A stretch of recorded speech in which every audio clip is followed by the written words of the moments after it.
Bonsoir à tous. Bonsoir à tout le monde. J'espère que le week-end a été bon. Cette semaine qui commence, on va beaucoup parler de l'entrepreneuriat. Les démarches en parallèle de l'opération Épervier vont continuer, mais je ne vais pas trop en parler. Mais je vais beaucoup mettre l'accent sur ces Gabonais qui, au pays, ont des entreprises et qui font bouger les lignes, qui créent des emplois et qui aident. On va commencer d'abord avec Monsieur Rekula, un Gabonais très talentueux qui a une compagnie de production audiovisuelle. C'est quelqu'un qui est vraiment brillant. J'ai un peu lu son parcours, il a évolué à l'étranger. Il a fait beaucoup de choses que vous reconnaîtrez dans les médias, en particulier à Gabon 24.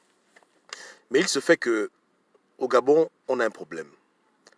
De manière générale et globale, il n'y a pas beaucoup de soutien pour nos entrepreneurs. Et malheureusement, certains se font rouler dans la farine par des personnes souvent mal intentionnées. En un mot, l'entrepreneur gabonais est livré souvent à lui-même. Et il est temps de briser la glace parce que cette semaine, je vais parler en détail de ce qui se passe avec le cas de M. Rekula, Bernard Christian, et on va essayer de disséquer son cas et commencer un mouvement au Gabon pour que certaines habitudes qui ne nous glorifient pas en tant que nation puissent cesser. Grosso modo, l'équation est simple. Voici un Gabonais relativement jeune qui a décidé de revenir au Gabon. C'est-à-dire qu'il avait les options de pouvoir continuer d'évoluer à l'étranger, mais par amour pour son pays, il a dit, bon, je vais rentrer chez moi au Gabon et je vais travailler chez moi. Il est venu. De fil en aiguille, il a commencé à avoir des contrats. Ensuite, il a pu embaucher des Gabonais et il a eu un partenariat avec la compagnie Gabon 24.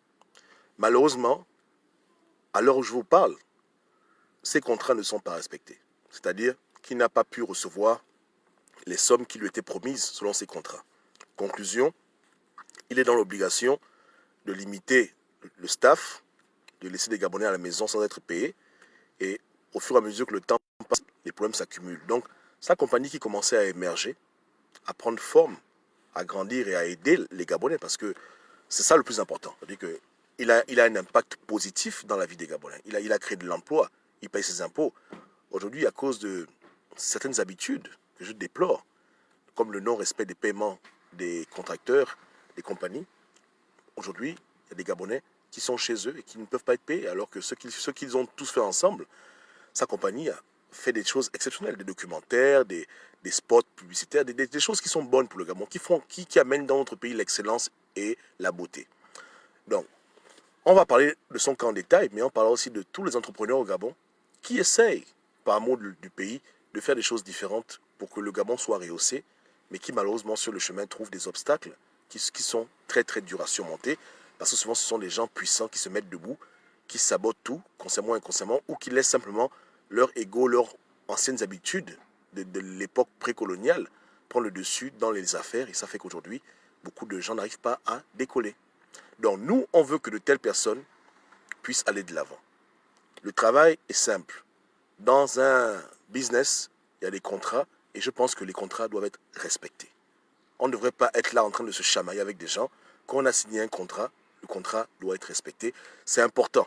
Parce que si demain, beaucoup de Gabonais qui sont étrangers, qui aimeraient rentrer, se rendent compte qu'ils ne peuvent pas opérer dans un milieu où ils n'ont aucune protection légale et où ils peuvent faire un travail et ne pas être rémunérés à la juste valeur du contrat, si on peut les envoyer balader, on peut les envoyer à gauche, à droite, s'il faut vraiment avoir un nom pour faire un business au Gabon, ça devient compliqué. Et c'est ça, le cœur même de l'émergence. Quand on parle d'émergence, c'est ce genre de problème qui empêche qu'un pays puisse émerger. Lorsqu'on parle des égalités des chances, c'est que n'importe qui au Gabon qui a une idée, qui a un peu de moyens, doit pouvoir grandir, avancer sans qu'il puisse être perturbé par des éléments néfastes qui antagonisent l'évolution du Gabon. Donc n'allons pas loin.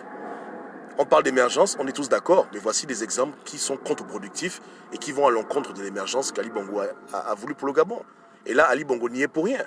Pour vous faire comprendre que dans notre pays, tous les problèmes ne sont pas liés à Ali Bongo. Il y a des mentalités qu'il faut briser, il y a des barrières qu'il faut livrer, il y a des changements qui doivent prendre place. Je pense que vaut mieux signer un contrat à faible revenu que de s'engager à des forts revenus et on ne peut pas ensuite délivrer. Parce que pour ceux qui ont des commerces, ils le savent. Lorsqu'on te propose un contrat de 30 millions pour un travail qui coûte effectivement 30 millions. Le plus souvent, tu dois faire le contrat à moitié avant de pouvoir être payé complètement. Donc, toi, en l'occurrence, lorsqu'on te remet 15 millions du contrat, tu vas engager des gens, tu vas acheter du matériel, etc., etc. Et tu sais que dans 2-3 mois, on te paiera le reste de ton argent, n'est-ce pas? Mais lorsque l'argent qu'on te devait ne vient pas, tu te retrouves dans les problèmes. Tu as acheté du matériel, tu as engagé des gens, tu as fait ta part du travail, mais maintenant tu dois payer pour qu'il y ait une continuité. Et parce qu'il n'y a pas de paiement qui arrive, tu fais faillite. Je dis que ne cherchons pas loin. On se demande pourquoi le Gabon ne va pas de l'avant. Voici des exemples concrets où un entrepreneur n'est pas rémunéré selon les contrats qu'il a signés. Où on le voit balader de gauche à droite, il ne voit pas l'issue, alors qu'il a des familles à nourrir, il a des employés à payer, des Gabonais et des Gabonaises. Maintenant, ce qui lui arrive à lui, ça arrive à combien de gens au Gabon? Il est Gabonais, il a un passeport gabonais, il est revenu chez lui pour travailler. La moindre des choses, c'est que les choses lui soient facilitées. S'il faut même créer un organe qui s'occupe des relations entre les partenaires de business, il faut qu'on crée de ce genre de structure. Il faut que les entrepreneurs gabonais puissent avoir le courage et puissent être à l'aise d'opérer librement dans leur pays et faire leur argent pour que le Gabon puisse avancer. Parce que lorsque lui fait de l'argent, comme il paye des impôts, c'est le Gabon qui gagne. C'est le Gabon qui gagne réellement. C'est la vie des Gabonais qui est changée, c'est le pays qui décolle. Donc, ce sont des batailles qu'on doit livrer. On doit changer cette mentalité dans le monde des affaires.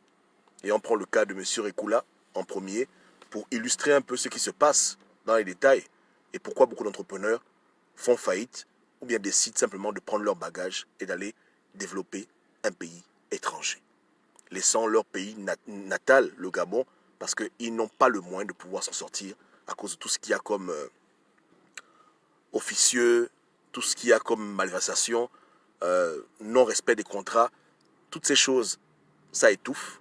Et les gens, souvent, ils s'en vont ailleurs. Ils vont bâtir d'autres pays. N'est-ce pas? Donc c'est un problème qui est très grave au Gabon. Très, très grave, qui ne date pas de hier. Mais il est grand temps qu'on en finisse avec ce genre de problème. Il faut que ça s'arrête. Il faut que l'entrepreneur gabonais soit respecté et que les contrats qu'il a signés soient respectés également. Il doit recevoir l'argent pour le travail qu'il a fait. C'est comme ça qu'on doit avancer au Gabon. On doit arrêter avec l'infantilisation, avec tout ce qui est anormal, tout ce qui est malsain. On doit cesser ça. Parce qu'un jour, ce frère, il peut embaucher mon frère, ou ton frère, ou le frère de quelqu'un d'autre. On ne sait jamais la vie. Donc si tout le monde s'y met et qu'on change ce paradigme, et qu'on change cette mentalité, on a de fortes chances d'avoir un pays meilleur.